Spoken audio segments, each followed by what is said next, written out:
DA സന്ദേശ വിവാദത്തിൽ സർക്കാരിന് ഹൈക്കോടതിയിൽ നിന്ന് തിരിച്ചടി. വ്യക്തിഗത വിവരങ്ങൾക്ക് എന്ത് സുരക്ഷയെന്ന് കോടതി. സന്ദേശം അയക്കുന്നത് കോടതിയുടെ വിലക്ക്. സ്വകാര്യത ലംഘിച്ചിട്ടില്ലെന്ന് ബോധ്യപ്പെടുത്താൻ സർക്കാരിന് നിർദ്ദേശം.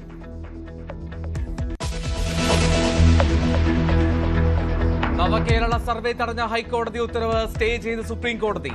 നവകേരള സർവേയിൽ എന്താണ് അപാകതയെന്ന് ചോദ്യം. ക്ഷേമ പദ്ധതികളെ കുറിച്ച് അറിയാൻ സംസ്ഥാനങ്ങൾക്ക് അവകാശം. എങ്ങനെ മെച്ചപ്പെടുത്താമെന്ന് സംസ്ഥാനങ്ങൾക്ക് പരിശോധിക്കാമെന്നും കോടതി.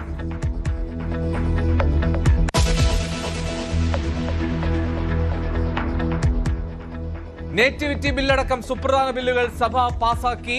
15ാം നിയമസഭയുടെ അവസാന സമ്മേളനം. ശബരിമല തന്ത്രി വിഷയങ്ങളിൽ പ്രതിപക്ഷ ബഹളത്തിൽ മുങ്ങി സഭ. ശബരിമലയിൽ ഇനി എന്തെങ്കിലും ബാക്കിയുണ്ടോ എന്ന് സുപ്രീം കോടതി.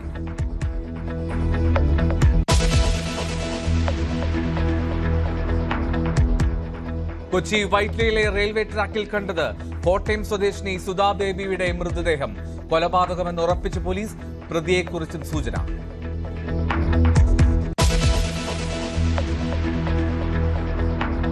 കോഴിക്കോട് വലിയങ്ങാടി അപകടത്തിൽ അന്വേഷണം പ്രഖ്യാപിച്ച കോർപ്പറേഷൻ. കെട്ടിടത്തിന് ബലക്ഷയം ഉണ്ടായിരുന്നില്ലെന്ന് മേയർ. മരിച്ചവരുടെ കുടുംബത്തിന് 1 ലക്ഷം രൂപയുടെ അടിയന്തര സഹായം. ജുഡീഷ്യൽ അന്വേഷണം വേണമെന്ന് UDF.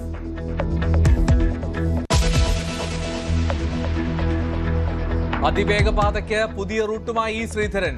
കൊട്ടാരക്കര പത്തനംതിട്ട വഴി നെടുമ്പാശ്ശേരി കരിപ്പൂർ വിമാനത്താവളങ്ങളെ ബന്ധിപ്പിച്ച പാത. മണിക്കൂറിൽ 200 കിലോമീറ്റർ വേഗം. ചെലവ് 56,500 കോടി രൂപ.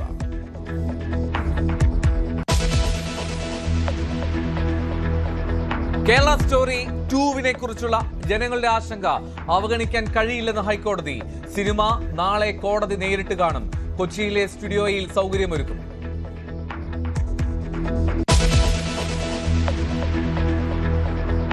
റാഞ്ചിയിൽ എയർ ആംബുലൻസ് തകർന്ന് 7 പേർക്ക് ദാരുണാന്ത്യം. അപകടത്തിൽപ്പെട്ടത് റാഞ്ചിയിൽ നിന്ന് ഡൽഹിയിലേക്ക് പോയ വിമാനം. മോശം കാലാവസ്ഥ കാരണമെന്ന് നിഗമനം.